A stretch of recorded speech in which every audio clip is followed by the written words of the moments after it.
Now off to the left you see a silver shed up on top of some poles, and it's up on top of the pier. And that's actually an art installation called Light Shed, and it was created back in 2004 by an artist named Liz Magor. It's a half-scale replica of the boat sheds that used to line Cole Harbour. And it's cast in aluminum and painted in a slightly luminescent paint that actually glows faintly in the dark. Now up ahead and to the left you see the Weston Bayshore Hotel, and it sits on a piece of land that used to be called Kanaka Ranch. That's because back in the 1890s, Vancouver actually had a community of Hawaiian immigrants living here. They were employed by the Hudson Bay Company in the fur trade, and some of the Hawaiian folks built a village here on the south side of Cole Harbour. Now east of Vancouver there's a city called Maple Ridge out in the Fraser Valley, and there's a Kanaka Way and a Kanaka Creek out there. Turns out there was another community of Hawaiians who built a village on the banks of the Fraser River. They were also employed by the Hudson Bay Company in the fur trade, and those folks were based out of Fort Langley. Now the Weston Bayshore was also once home to American aviation magnate and noted eccentric Howard Hughes, who lived there for a time back in 1972. Mr. Hughes unfortunately suffered from acute obsessive compulsive disorder. He was a germphobe, so he lived by himself in a sealed suite on the top 2 floors of the tower for exactly 5 months and 28 days.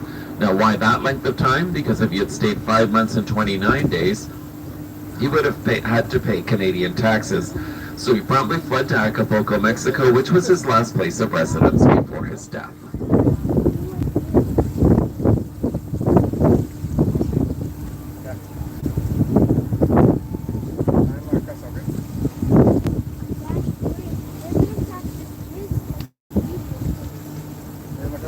Now we often see rowers in this part of the harbour, especially on the weekends, and that's because directly in front of us there's a brown and white building built in the Tudor style, and that's the Vancouver Rowing Club. Originally founded back in 1886 as the Vancouver Boating Club. They built this clubhouse back in 1911.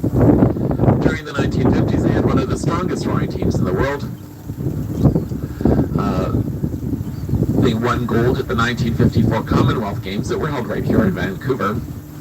They also won gold at the 1956 Summer Olympics that were held in Melbourne, Australia. They went on to win a record 9 gold medals at the 1992 Summer Olympics in Barcelona.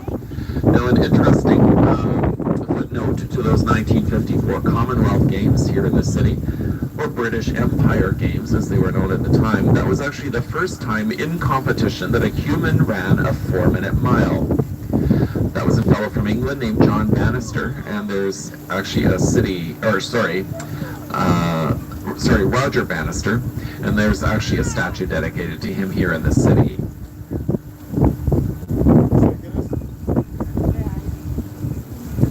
Now an interesting and kind of sad footnote to that foot race, the fellow who came in second, a fellow from Australia named John Landy, also ran a better than 4-minute mile, but he was slightly slower than Roger Bannister, and unfortunately when you come in second, they don't give you a statue. Now in just a few moments we'll be arriving back at the Harbour Cruises dock. For your safety we ask that you please keep the stairwells, entranceways, and also